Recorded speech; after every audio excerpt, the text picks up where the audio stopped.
ઓમ નમઃ શિવાય.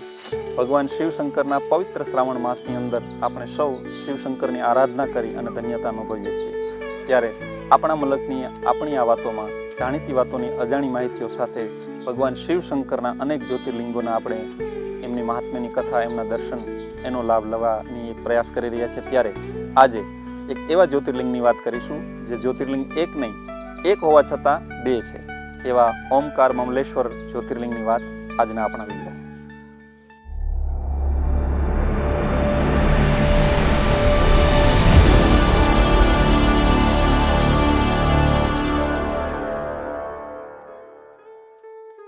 ઓમ નમઃ શિવાય. સૌરાષ્ટ્રે સોમનાથમ ચ શ્રીશૈલે મલ્લિકાર્જુનમ ઉજ્જૈન્યમ તુ મહાકાલમ ઓમકાર મમલેશ્વરમ.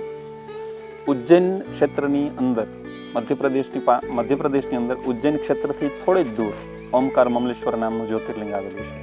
પૌરાણિક કથા અનુસાર એક દિવસ વિંધ્યરાજ પર્વત જે છે એની ઉપર નારદ મુનિ મહેમાન થયા છે અને નારદ મુનિ પોતાના સ્વભાવ અનુસાર વિંધ્યરાજની સાથે વાતો કરતા કરતા વિંધ્ય પર્વતની સામે મેરુ પર્વતની મહાનતાના વખાણ કરે છે કે મેરુ પર્વત જેટલો ઊંચો પર્વત આ વિશ્વની અંદર ક્યાંય નથી. આ વાતો સાંભળી અને ક્યાંક ને ક્યાંક વિંધ્ય પર્વતની અંદર ઈર્ષ્યાનો એક ભાવ ઉત્પન્ન થયો છે. આ ઈર્ષ્યાના ભાવથી વિંધ્ય પર્વત મેરુ કરતાં મોટો થવા માટે થઈ અને એનો ઉપાય નારદજીને પૂછે છે. ત્યારે નારદજી એને ભગવાન શિવશંકરની ઉપાસના કરવાનું કહે છે. સતત 6 મહિના સુધી પાર્થિવ શિવલિંગોનું નિર્માણ કરી અને ઓમ આકારનું એક પાર્થિવ શિવલિંગ વિંધ્ય પર્વત તૈયાર કરે છે અને એની સતત 6 મહિના સુધી ઉપાસના કરે છે. વિંધ્ય પર્વતની આ મહાન સાધનાથી પ્રસન્ન થઈ અને ભગવાન શિવશંકર ત્યાં ઉપસ્થિત થાય છે અને જે વિંધ્ય પર્વતની ઈચ્છા છે એ વરદાન સ્વરૂપે આપતા એને એક વાત કહે છે કે તું ગમે એટલો વધ પણ મારા ભક્તોની વચ્ચે ક્યારેય ન આવતો, મારા ભક્તોના રસ્તાને રોકવાનો પ્રયત્ન ન કરતો. આ વાત સાંભળી વિંધ્ય પર્વત સહમત થાય છે અને ભગવાન શિવશંકરને પોતાના ઉપર નિવાસ કરવા માટે થઈ અને પ્રાર્થના કરે છે કે આપ અહીંયા બિરાજો. આ સમયે ભગવાન શિવશંકર પોતાનું જ્યોતિર્મય સ્વરૂપ એટલે કે જ્યોતિર્લિંગ ત્યાં સ્થાપિત કરે છે. વિંધ્ય પર્વતની વાતને આપણે આગળ વધારીએ તો વિંધ્ય પર્વત પોતાની ઊંચાઈ વધારવા માટે શરૂઆત કરે છે અને ચંદ્ર અને સૂર્યના રસ્તાની અંદર આવે છે. આપણી આગળની વાતમાં આપણે જેમ કહ્યું તેમ આપણી પ્રકૃતિના બેલેન્સના બે માનક છે, એક સૂર્ય છે અને બીજો ચંદ્ર છે. આની વચ્ચે જ્યારે વિંધ્ય પર્વત આવે છે ત્યારે પ્રકૃતિનું જે સંતુલન છે એ ક્યાંક ને ક્યાંક પ્રકૃતિ ગુમાવે છે. આના કારણે તમામ ઋષિમુનિઓ અને દેવી દેવતાઓ છે એ નિરાશ થાય છે અને ભગવાન શિવશંકરને આ વસ્તુના નિવારણ માટે થઈ અને વિનંતી કરે છે. ત્યારે અગસ્ત્ય નામના ઋષિ વિંધ્યરાજ પર્વત ઉપર ભગવાન શિવશંકરની પ્રેરણાથી ત્યાં જાય છે અને વિંધ્યરાજ પર્વતને સમજાવે છે અને પોતાના શિવશંકરે આપેલા વરદાનને યાદ કરવા માટે થઈને કહે છે. ત્યારે અગસ્ત્ય ઋષિની વાત માની અને વિંધ્ય પર્વત એમની પાસે વચને બંધાય છે કે અગસ્ત્ય ઋષિ અને એમના પત્ની ફરી તીર્થાટને માટે થઈ અને ફરીથી પાછા વિંધ્ય પર્વત પર પધારશે ત્યાં સુધી વિંધ્ય પર્વત આગળ નહીં વધે અને જે એની ઊંચાઈ છે એ પોતાની લંબાઈમાં પરિવર્તિત કરી નાખશે.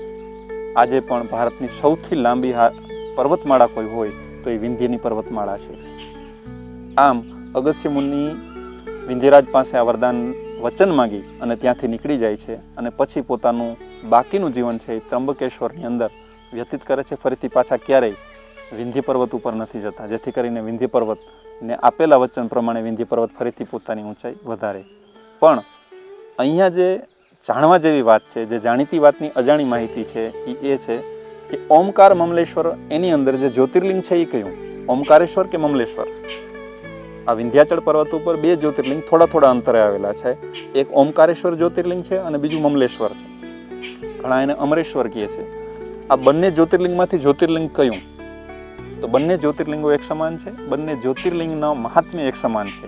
પણ લોકમાન્યતા અને પૌરાણિક વાત અનુસાર જે ઓમકારના પાર્થિવ શિવલિંગોની પૂજા વિંધ્ય નામના પર્વતે કરી હતી એ ઓમકારેશ્વર પાર્થિવ શિવલિંગ છે અને અમલેશ્વર કે અમરેશ્વર જે જ્યોતિર્લિંગ છે, મમલેશ્વર જ્યોતિર્લિંગ છે, એ જ્યોતિર્લિંગ એટલે ભગવાન શિવશંકર જે પ્રગટ થઈ અને જ્યાં એમને વરદાન આપ્યું છે વિંધ્ય પર્વતને, એ મમલેશ્વર જ્યોતિર્લિંગ તરીકે પ્રગટ છે.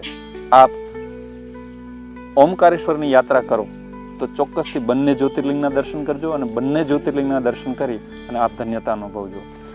આ જ્યોતિર્લિંગની સાથેની એક બીજી વાત એવી પણ છે કે જે ઓમકારેશ્વર જ્યોતિર્લિંગ પાર્થિવ જ્યોતિર્લિંગ છે એની પૂજા રાજા માંધાતાએ કરી હતી.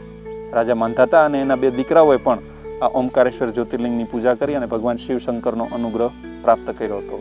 આવી વધારે વાતો આપણે આપણા ભવિષ્યના વિડીયોમાં કરશું, પણ હાલ આપણે જ્યોતિર્લિંગોના દર્શન કરી, જ્યોતિર્લિંગોના આશીર્વાદ મેળવી અને ભગવાન શિવશંકરના અનુગ્રહી થઈએ. આપણી આ શ્રાવણ માસની યાત્રાને આગળ વધારીએ. ત્યાં સુધી સૌને ઓમ નમઃ શિવાય. મહાદેવ હર.